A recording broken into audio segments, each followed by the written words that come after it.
Hi, everyone. Welcome back to the Change Your Mind podcast. I'm your host, Chris Ashley. I explore the intersection between personal development, spirituality, and science. I'm really excited for my guest today. We have a dream interpreter with us. I have so many questions myself, so it's going to be a really fun episode. First, couple of quick announcements. If you head over to the links in my show notes, you'll find a link for my book, Change Your Mind to Change Your Reality. It was endorsed by John Gray, Bob Doyle, Michael Beckwith, Marcy Shimoff, Anita Morjani. Go check it out. You'll also find links to my free workshops, free downloads off my website, courses, coaching, ways to connect, and of course, all of my guest links as well, because I think you're going to want to connect with this one. Hi, I'm Chris. When I was younger, I went through trauma that caused me to feel broken and lost. But my life changed after I had a spiritual awakening. Since then, I've dedicated my life to studying and learning from masters all around the world that have helped me to create a life of fulfillment and abundance beyond my wildest dreams. Now I'm dedicated to sharing everything I've learned so that you don't have to suffer for decades like I did. I've seen people's lives completely transform, and I share it all right here. All right, so with me today, I have Dr. Michael Lennox. So Dr. Michael Lennox is a psychologist, astrologer, and expert in dreams and dream interpretation. He teaches classes in self-investigation to a worldwide audience and is the host of the weekly podcast, Conscious Embodiment, Astrology and Dreams. He is also the author of Llewellyn's complete Dictionary of Dreams, Llewellyn's Little Book of Dreams, Dream Sight, and Psychic Dreamer. So welcome, Dr. Michael. I'm so happy you're here. It's so great to be here. Thank you, Chris. Yeah. Like I said, I'm really excited for this episode, but I always start my episodes the same way. And that is by asking my guests what their origin story is. So what led you on this path? Yeah, I know. I think we're going to go way back with this one. We are actually able to interpret dreams. Yeah. It really does start in childhood. And funnily enough, I'm going to tell the whole story because it starts with the show album of the Broadway show Fiddler on the Roof.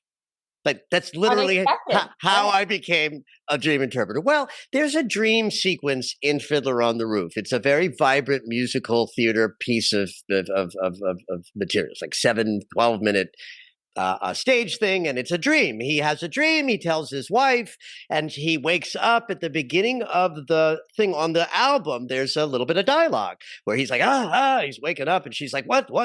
And he goes, I had this terrible dream. And she says to him on the album, tell me what you dreamed, and I'll tell you what it meant.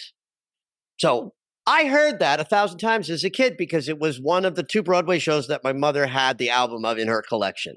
So I heard that idea spoken of so many times that when my mother got her master's in social work and Freud's interpretation of dreams showed up on her bookshelf when I was 15, you can bet I read that book. Now, I don't know what I got out of Freud at 15, but I certainly understood that dreams could be looked at. He used the word analysis. They could be analyzed for meaning, and that meaning would lead you to unconscious material that would be exposed by looking at the dreams. And so I took these 2 sort of ideas into high school. And you're standing around in the hallway and someone says, oh my God, I had the craziest dream last night. I remembered Golda and I remembered Freud, and I would say, tell me what you dreamed and I'll tell you what it meant. Now, I'm not sure what came out of my mouth at 16, 17, and 18 years old, but I know now that I have a gift. I have a gift for hearing a story that a dream is told in the language of symbols. I listen to the symbols and I tell myself the story about the story. And I can do this very fast, right? So I have an ability to hear the universality in the dream imagery and an ability to not project my own stuff onto your dream. So like if you have a dream about your mother, I'm not going to be talking about my mother when I'm interpreting your dream. And this has just happened such that as a teenager, kids responded. They got excited by the intuitive information that came out of my mouth. So I simply followed that breadcrumb all the way into my life, and that led me here. But it started as a teenager. That's amazing. And, if I was going to say any musical would have brought you here, it would have been just like the amazing Technicolor Dream. That's right. So, like, I've been thinking about that play all week, knowing that you were coming on the show. Oh, that's so funny. I love it. Yeah, no, that's a good one. Okay, so it sounds like it's about recognizing symbols within dreams, symbolism, and from there you can kind of pull a story out. Is that what I'm? Absolutely. That's a great way of articulating it. The idea that symbols in dreams might have meaning connects to what that symbol or thing is or does, right? So like I'm holding a pen, right? There's a pen in front of me on my desk. If I dream about a pen, then I'm definitely dreaming about what the pen does, what its use, what its essence is, right? So it's about communicating my thoughts in a permanent way. If I have a pencil on my desk, that's a different symbol. Same thing. Its use and essence is I write, I express, but pencil writing is erasable. Pen is not. Right there, you have a meaning about the thing itself that would be different if your dream was about a pen or your dream was about a pencil. And so everything that appears in the dream, every symbol, every animal, every image, every setting, can have a universal interpretation, and that interpretation, its universality is generated by what the thing is, what it does, or what everybody would agree upon. If millions and millions of people all think that Scarlett Johansson is a beautiful woman and a fabulous movie star, she's going to show up in people's dreams as a kind of Aphrodite image because we all agree about her sort of, holding that energy. So that's what's happening in dreams. The stories are just symbols that have meaning. So how did you learn all of these symbols, or did you kind of come up with some of them on your own? Like if someone dreams of a certain type of animal, for instance, where did that come from? Did you just kind of, yeah. So here's where I think it would come from in my sort of personal experience of, say, listening to a dream that has like a hawk in it. I know that hawks fly high, that they hover, that they have this great vantage point by being able to glide above, hot cliffs and ride banks of air, and they have this great vantage point. So I know that about hawks because I've watched a hawk or two. Right. So then if you look up like animal totem meanings, those meanings are going to be based on the quality, the behavior, the style, the timbre of that animal. And so the fact that I can do what I do isn't a function that like I know something that you don't know. It's that I can do it quickly. Okay. I could lead you from not thinking you don't know what something means to coming up with what's universal if I just guided your thoughts about, well, what does that thing do? What's its use? And you'd be like, oh, that makes so much sense, Michael. The glass is really a symbol of my ability to draw life force towards me. So if the glass is broken, the dream is about my inability to self-manage the care that I need. Right. So the idea isn't that I know that and you don't. It's that what might take you 3 or 4 minutes to, air quotes, figure out, I'm processing at a quantum speed. It's just fastness, not knowledge. It's like you can just read it quicker. That's right. It's like I don't speak any other language but English. Well, I speak English and symbol, but I know a lot of people who are multilingual, and I will tell you that my experience of knowing this universal language reminds me of what people who I know who speak more than one language fluently experience, that it's really an instantaneous ability to shift from one to the other. And that's happening for me as I'm listening to a dream. It's faster than I can even perceive. Very cool. Okay, so I'm going to ask you the hard question. What do you think dreams are? They are so many things. Yeah. So let's talk about a couple of things that we know that they are. Yeah. From a brain structure place, we know that we are reviewing everything that happened during the day during REM sleep dreaming. That's why we so often dream about things that we experienced during the waking life day that preceded the night of sleep, because the brain is in fact needing to review all of the data it collected during the day and saying, okay, this is important. Let's make that a memory. This is unimportant. Let's just shove that into the abyss of the unconscious. So that's a function that's happening in dreams that we now know about scientifically. The scientists would tell you, therefore, dreams have no mystical meaning, but that's bullshit. Total bullshit. The hubris of science, right? So we know we're forming memory in REM sleep while dreams are happening. So in some ways, dreams are a function of the many chaotic visual re-experiences of the day's material. Okay. Another thing that's happening in the brain during REM sleep is that, cells poop. All cells poop. They make metabolic waste. They take in fuel, they burn it, and then they shit some stuff out. In the body, below the blood-brain barrier, we have a lymphatic system that just collects all this stuff and gets rid of it. But the lymphatic system can't work above the blood-brain barrier. So the brain does something really cool. All of the brain cells shrink a little bit, and all of what happens so the brain cells shrink, and then cerebral spinal fluid fills the space in between. And when they regain their shape, they push the metabolic waste into the cerebral spinal fluid in between brain cells, which then funnel down into the spinal column and go into the body and are taken away by the lymphatic system. Fascinating. So, I didn't know that. Right? Crazy. Yeah, so that's happening in dreams in REM. So the REM cycle itself is like flushing the toilet in your brain. Wow. So those are functional. They're not mystical. They're not psychological.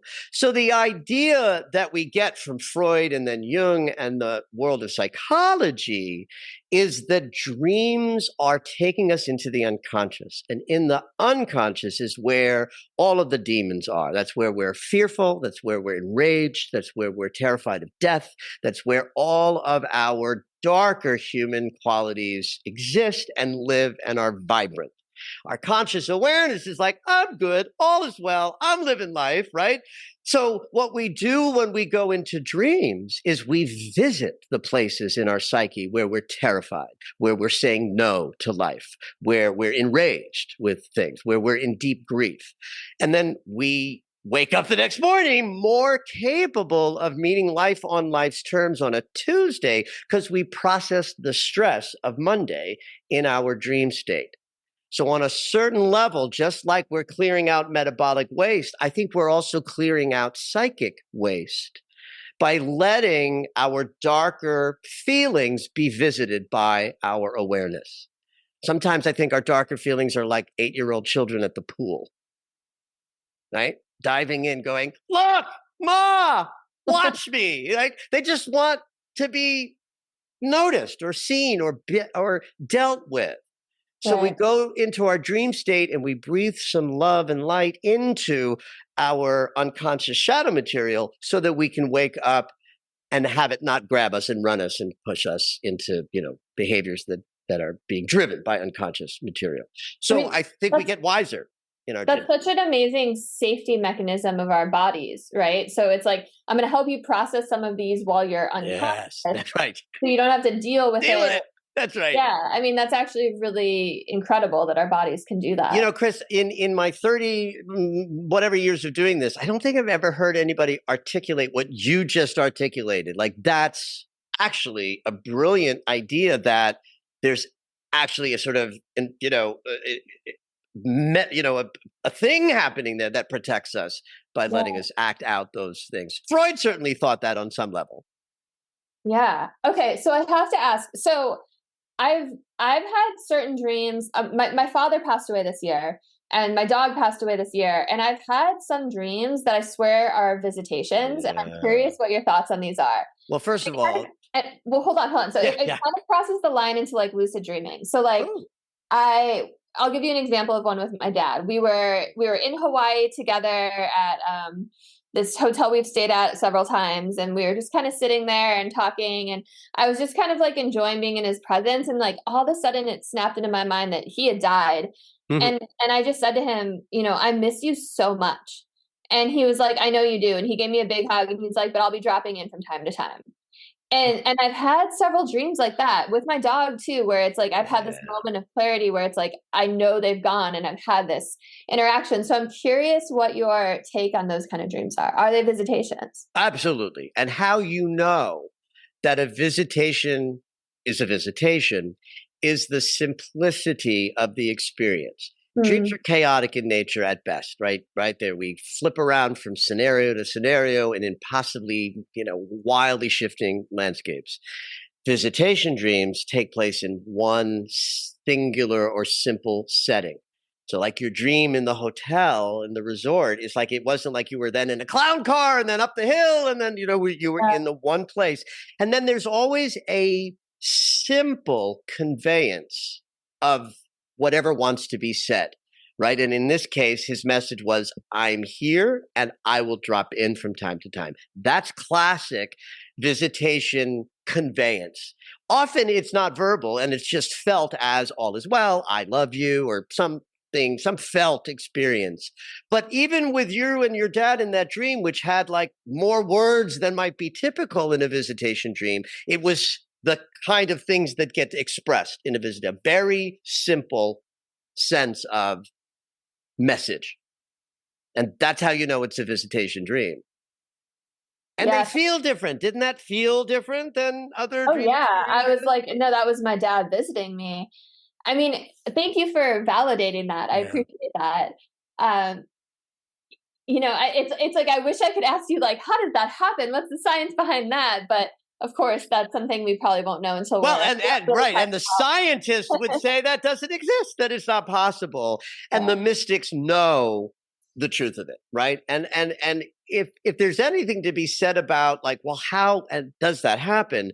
The simplest thing that we know in the mystical realm, forget about the scientific realm, the part of our perception that gets us through the world is our thinking mind. It's like the narrator. In astrology, it's Mercury, which is not the sun, which is the center of our awareness, right? So our thinking and our perception is not our centered awareness.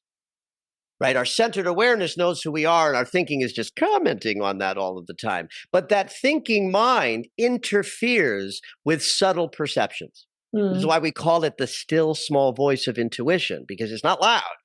What's loud? The narrating mind that's talking to us always about who and what and when we are. That mind goes to sleep when we go to sleep. That mind is the limiting perceiver in us. It's necessary to have that mind. We can't navigate this realm without it. And it limits us. It tells us we're solid when we're not. It tells us we're separate when we're not. But it also gets us across the street looking both ways so we don't get hit by a car. Yeah, it's the ego, right? Yes. And you can't function without it. Yeah.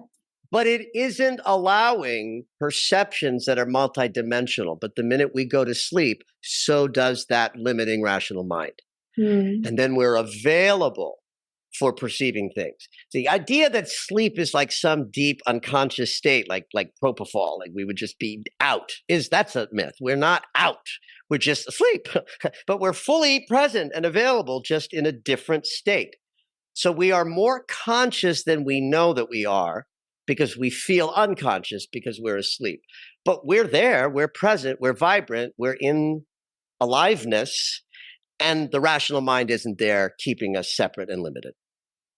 Isn't it crazy that for, what is it, like a third of our lives, we just go off into these astral realms or whatever we do and reboot and recharge, and all animals do it. It's just crazy when it's crazy. Sleep, right?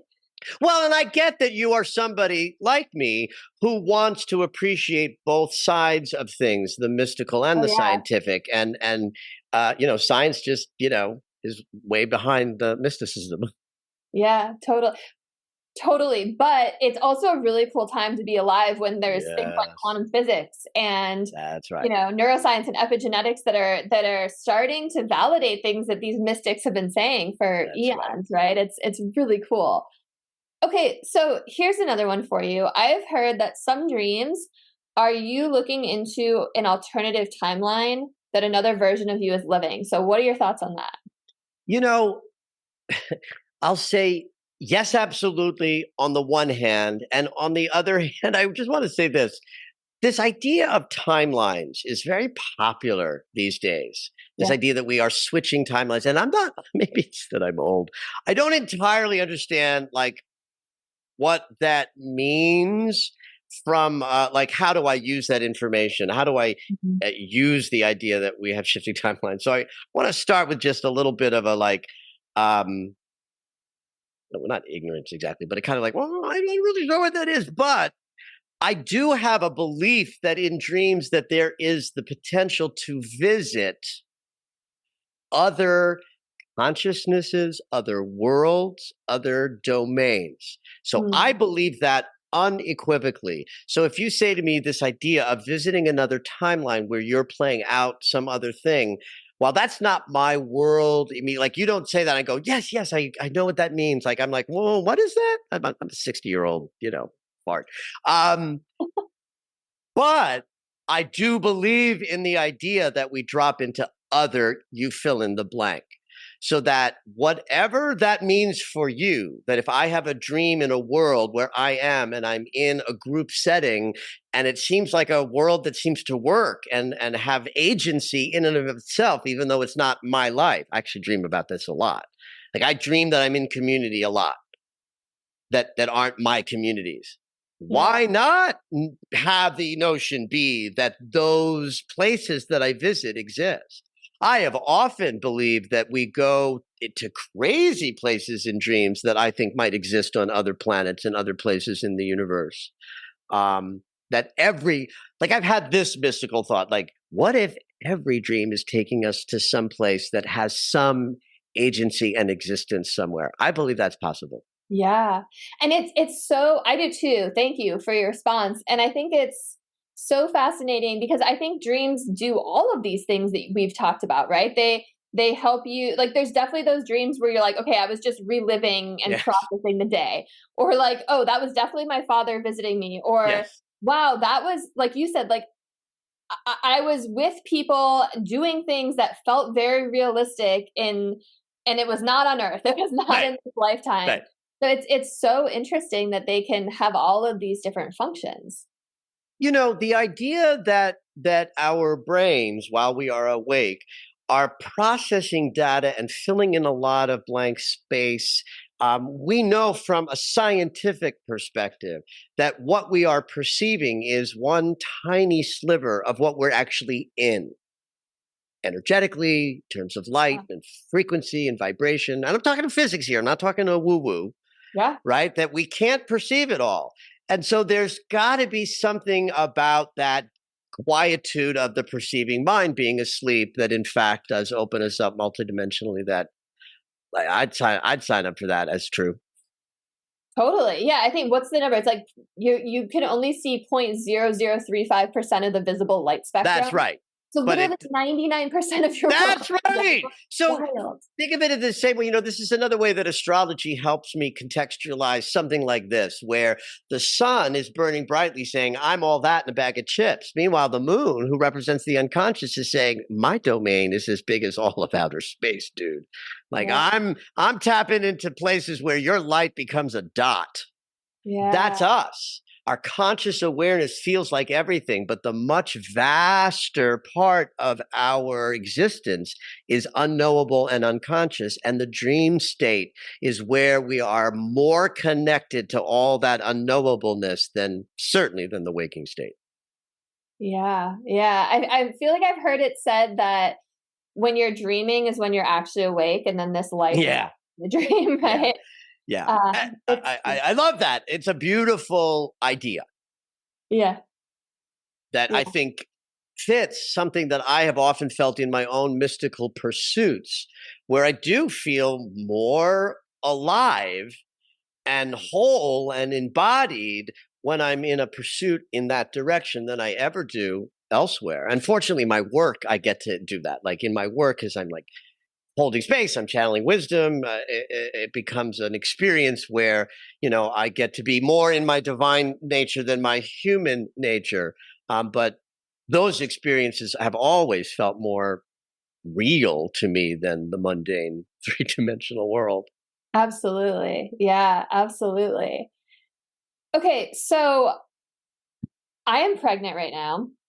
Fabulous. Congratulations. I'm doing like a week. You're like my last interview for a while. Oh, wow. Yeah. But talk about vivid dreams. Like what is that about? Because chemicals. My dreams are like movies. They have like a beginning, a middle, an end, a whole plot. Like It's chemicals. You are filled with enormous amounts of hormone and neurotransmitter and all kinds of chemicals that enrich every experience that you have. Like, isn't it accurate that your emotional life is more vibrant and up and down when you're pregnant? Oh yeah, I've already cried once today. Right. Okay. So right there, like that idea is the same idea as the dream intensification. You're crying more readily because you're filled with hormones that shift your emotions. Chemicals in the brain are emotions. Neurotransmitter creates experience of sensation that we call feelings. So if you're filled with an enormous amount of, what is ultimately, natural is not the right word, but atypical amount of chemicals in your system, it's going to make you overly emotional, as you just said. And that same sort of overly something experience is making your dreams more vivid. All right. So that's like a good scientific explanation. I appreciate that. Well, and I've heard it a lot too. Everything is just over the top. Everything's over the top. I've even, do you sleep with your baby daddy? I do. Is his dreams ever getting more intense as he's? That was actually to me one of my next questions. Is he never remembers his dreams? Like, what about people that never remember their dreams? Well, we all dream, right? If you weren't dreaming, you'd be dead. Like that we know. The dreaming is a function of, keeping the brain going. We sleep for our brains, not for our bodies. The body is a machine that can go forever. The body does not read rest. In fact, when we feel tired, it's not the body saying I'm tired. The brain is the tired one. An interesting thought. That makes sense, though. There's studies that verify this. There's studies that show that there's been ways that I think military studies did some things where they were able to put the sleep mechanism off, like turn the sleeping off without speeding someone up, not with amphetamine, but with some, and they found that they could go and go and go and go and go, but their capacity to perceive and use their mind was, in the toilet. But the body was ready to go and go on the second day, third day, fourth day. So when we are in that dream state, this is one way to sort of like appreciate it. Dreams are very visual. And so we will often think, have you ever woken up in the middle of the night and thought, oh, I'll never forget this dream? And then, of course, you can't remember it the next day. Yeah. Well, because we are visual people in waking life. And the cortex in the brain that perceives what the eyes are perceiving is not operating when we're sleeping. Our eyes are closed and we are asleep. We're perceiving a visual sensation with other parts of the brain. So when we wake up, and certainly when we open our eyes, we shut all of that amorphous, subtle underbelly experience of dream perception just goes away. So for many people, there's never been a long window that stays open between the dream perception and the waking life perception. So you can think of that as just something that's part of somebody's makeup. Some people are wired in such a way that it's a little bit more fluid, and some people are wired in such a way that it's like a hard stop. Sleeping, waking, I don't remember anything. Anybody can increase the amount of dreams they remember with a couple of little steps. One is you got to have the intention. Intention is everything. There's a lot of power in the brain when we say we want something, and the brain will start making stuff happen. So we got to have the intention.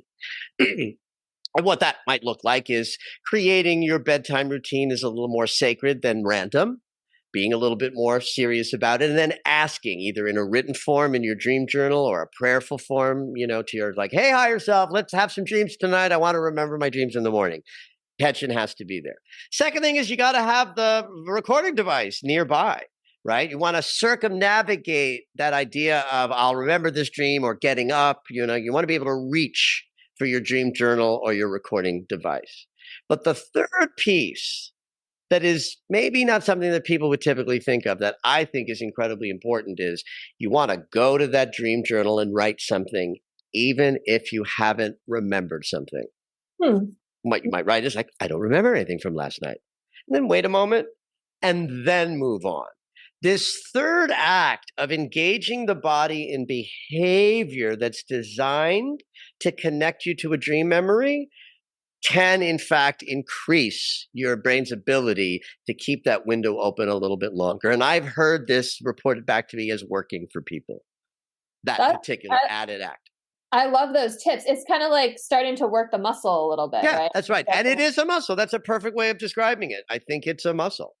Yeah. And some people have it organically, so they don't ever think about, oh, I got to work on remembering my dreams, and other people aren't. And that's just a wiring thing. It's just a style of human. Being a human, yeah. Yeah. The whole thing about setting the intention and everything made me think of lucid dreaming. So I'd love to hear your thoughts on lucid dreaming, which is another fascinating thing. You keep saying waking life, and I keep thinking about that movie about lucid dreaming, which is fantastic. Have you seen that? I haven't. Do I need to find it? Waking Life? Yeah. So it's animated. Oh, it's a really cool film. It's animated in all different styles of animation, and it's the first half of it gets like super deep and philosophical, but it's all about lucid dreaming. I just wrote it down.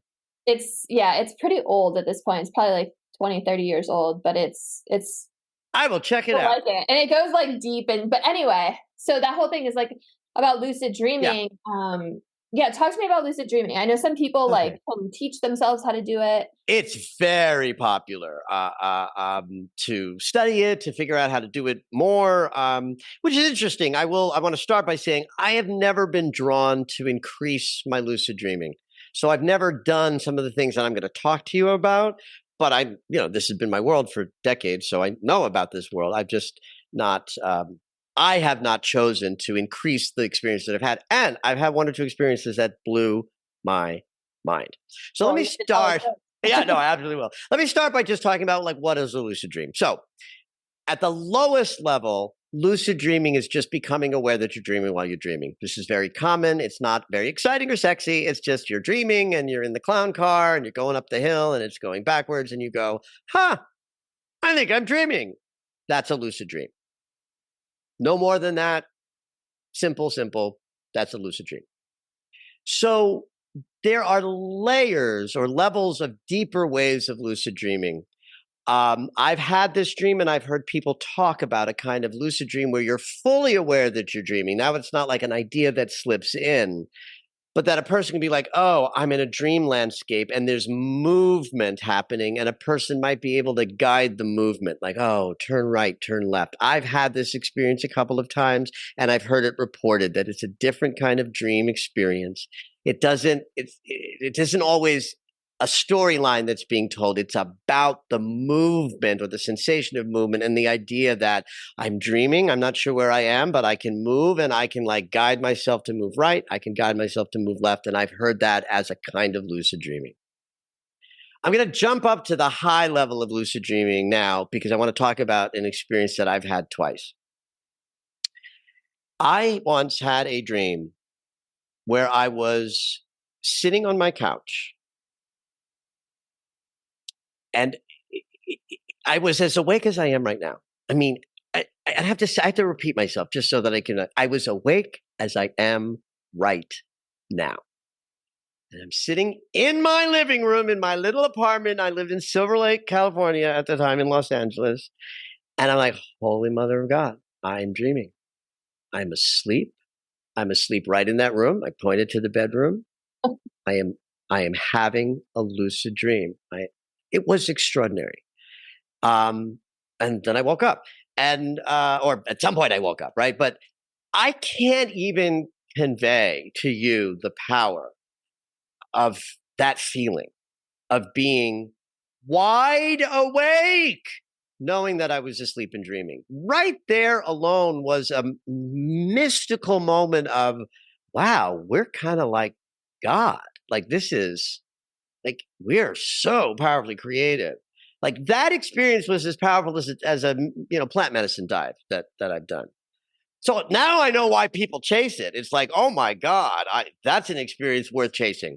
I had a second dream that was similar, not quite as sharp and vivid. Everything had a sepia tone, everything looked a little brownish, but I was still alert, awake in my embodiment. I was at a park. And I was walking up to a picnic table where there were like 5 guys sitting around a picnic table. Again, as awake as I am now, but in a kind of like a filter on the light. And I walked up to the guys at the table and I just said, you guys know that we're all like dreaming, right? And they were like, yep, come on in, sit down.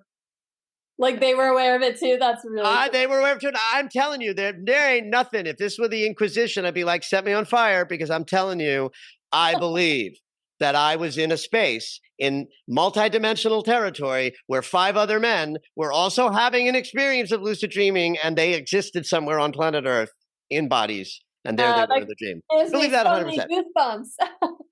So those experiences were outrageous to me. So I can understand why people might chase the idea of a lucid dream. So how this works, if you were like go buy a book or take a class or a workshop on this, the technique that I've heard used the most taps directly into something I've already talked to you about, which is the processing of daily material to turn some of it into memory and get rid of the rest of it, where we review everything that's happened during the day every time we go to sleep, right? So that's a happening thing. The lucid dream aficionado is being told, look at your hands during the day. Just hold your hands up in front of your face and look at them. Just take them in and then, move on. Do that all day long. And eventually, you're going to see your hands in your dream, and you're going to know that you're lucid dreaming. And that's going to open you up to what's possible if you keep chasing the idea of lucid dreaming. Well, that makes total sense to me, because you are, in fact, reviewing everything from your waking life during your dream state. And so if you put an image during your waking life constantly in front of your eyes, eventually you are going to come upon that image while you're forming the short-term memory. And then it's going to trigger something that happens within the dream state that allows you to know you're lucid dreaming, and a little bit of your consciousness will wake up. The idea of that is if you keep practicing it and follow that breadcrumb trail, you might get to places where your dreams are richer in the lucid kind of way that I have no experience of, so I can't speak into it. Like, I've just given you all my wisdom about lucid dreamings and we've hit the edges. I have no more I can, teach about that. But it makes sense to me that there be a technique that taps right into something that the brain is doing, but that reminds the dreamer that they're having a lucid experience, and that if that gets woken up, who knows what's possible down the line. It's just like meditating. It's a skill. It's a muscle. You keep practicing it, you get better at it. Yeah, that totally makes sense. And the idea of having a trigger like that, something so simple that you're going to see, that I totally think. And thank you for going down that path. I've also heard crazy things where people are like, oh, I'm going to try flying, but yeah. I knew a guy who took a class, and the idea was they used intention setting, where the idea was pick a person who's real but dead, and interview them. And he spent weeks just creating an intention. I'm going to interview Marilyn Monroe. I'm going to interview Marilyn Monroe. I'm going to interview Marilyn Monroe. And one night he had a dream where he was in a kind of blank open space. He was sitting in a chair. There's a chair in front of them, and up walks Marilyn Monroe. And she says, hi, I'm here for my interview. I'm here for my interview that you've been asking for. That's right. So now, was that the spirit of Marilyn Monroe? I don't know, and it doesn't matter. What matters to me is that somebody took a desire and an intention, put energy into it, and had a mystical experience. That's a muscle worth building. Yeah. And, I teach so much in my own work about manifesting using the law of attraction. And it's really, I'm teaching similar things just during this waking 3D life that you're teaching, or whoever is teaching during sleep. So yes, interesting. Dreams are actually like, if you're interested in manifesting your reality and you're engaged in the idea of like creating the seed of the idea with your mind, filling your feeling body with the sense that you already have it, and pushing forward into the future as using that as a manifestation tool, you're like pumping your conscious awareness with your yes. Yes, I want this. Yes, I'm getting this. Yes, I'm working for this. Yes, yes, yes, yes, yes. Well, guess where the no's are? They're in your unconscious. Yeah. And where do we go with our dreams? Into the unconscious. So I think that one of the most powerful things you can do to add on to your manifestation desires is to pay attention to your dreams. And if there's something specific you're working on to manifest, a project, an idea, a soulmate, whatever, I would take this on like a, like my life depended on it, where you just ask your dreams to show you the resistance, the fear, the squeeze where under the surface of your unconscious you might be saying no, because all of us are saying yes and no. And if we don't appreciate the no's, the yeses won't matter much. And the dream materials that come can trigger your psyche into, just like we talked about earlier, process the fear so that that's honored and acknowledged. And then the mechanism of your embodiment can go further towards that goal because you're also acknowledging the part of you that doesn't believe. I love that advice. I think that's so beautiful. And, it's such a, we all have the potential to tap into our unconscious, but we don't realize it, right? We don't realize our power. So I love that advice. And I just have to say, I love your story about your second dream with all those men I believe what you said, that they're probably living lives on earth and everyone is having this lucid dream. Like, I want you to all meet one day and so Did you have a dream in 2017? Yeah. I've heard some myth, and I don't know if I believe it, that you can only dream of faces you've seen before, but I don't know. I don't think I believe that. But what do you think? That's interesting. I have heard that before too. Not in any way that it, like, look, if you hadn't said that, I'd probably forget that they say that, but I have heard that before.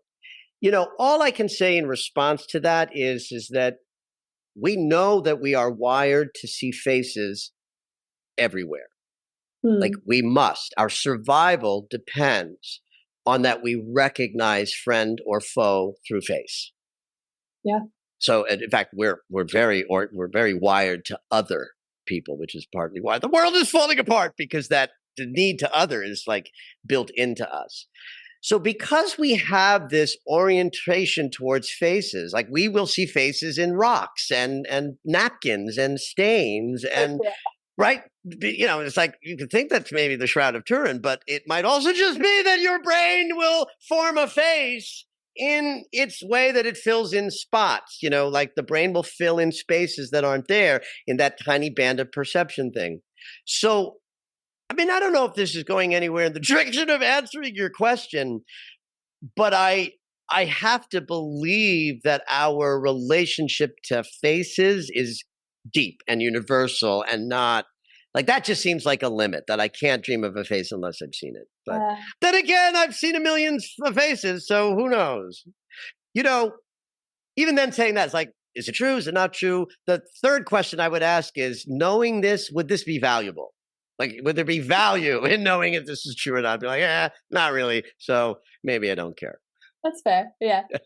I'm going to choose that it's not true because I like the idea that we can tap into other timelines or dimensions or worlds. Yeah, I am certainly way more on your side of that equation of if I'm going to decide, it's going to be in that direction.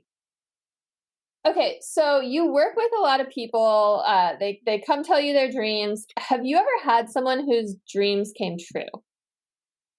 Like they had a premonition dream. Yeah, absolutely. Although, it's funny. The only story I have to tell about that in terms of like actually working with somebody was there was a woman that I worked with this about 20 years ago, and she did have regular precognitive dreams. And so she called me one day, very upset because she had a very vivid precognitive dream of driving over the Sepulveda Pass in the rain and had a very bad car accident. Sepulveda Pass is a street in Los Angeles. And I sort of sat with this a little bit. It was like I could feel her agitation, and I knew her to be a precognitive dreamer. And at the end of the day, we were just like, well, for the next year, when it rains, don't take Sepulveda. Totally. And I think I remember my first precognitive dream because I had one in high school. It was the most innocuous thing ever. It was just, I had a dream of a bunch of people sitting in a circle on the floor, like circling up, sitting Indian style. And then like the next week, we had to have a talk about something that was taking place in a high school class I was in. And it was actually a dance class, right? So there weren't chairs. That's why we sat on the circle. We sat on the floor in a circle. So like I had this dream that I was sitting in a circle cross-legged with a bunch of people. And then a week later, I was sitting in a circle cross-legged with people in waking life. So that's like my big first precognitive dream. And it's like, that's not very sexy and exciting. But I'm also not a standard precognitive dreamer. I think we all have them. I think it happens because I think, again, time is an illusion and it's, we perceive time linearly, but that's not how it exists. And it is the thinking mind that's doing the perception of time. Yeah, no, I couldn't agree more about time being an illusion. That made me think of deja vu, right? Like I wonder if deja vu is just, I've experienced this in a dream before and I just don't remember it. I think deja vu is a rip and tear in the fabric of space-time such that we have an experience that we have no language for that is multidimensional, but we have a sensation when we're having that experience. And the sensation is, I've experienced this before. And so I think that what that is that we're always experiencing everything, everywhere, all at once, but we don't perceive that because how could we function if we did? So we have this perceiving mind that blocks all of that out. And that goes away in dreams because the blocker goes to sleep. But by the same token, that same thinking mind that keeps us three-dimensionally present and unaware of all of the other energies that are there takes a little break for a second. It goes out and has a cigarette for a moment, and then it's like, woo, I'm having an experience, and it feels like I've been here before. And it's that's what I think is going on in deja vu, that it's just we get the glimpse behind the curtain where every moment of our life is something we have, air quotes, experienced before. I love that definition so much. And it brings me back to timelines because, the whole thing of time being an illusion, it's so hard to wrap your head around, but they say that, past lives are actually parallel lives, right? Like, because everything happens in the now, right? Like everything. And it's so hard to comprehend from where we are on 3D Earth. Yeah, because we have to respect time, and everything that's mystical and phenomenal, like you're just describing, operates outside of time. Yeah. I love talking about this kind of stuff. It blows my mind that people don't talk about this kind of stuff. Right?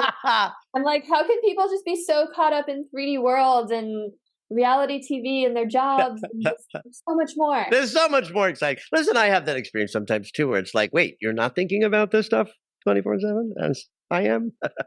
Yeah. So is there anything about dreams that we didn't touch on today that you think is important to get across? And the answer could be no, too. That's okay. Yeah, I'm just going to say that, like, in the moment, I'm feeling complete. Good. Okay. Thank you so much. You're so welcome. For all the things, for a great conversation, for this advice, for coming on the show, taking the time.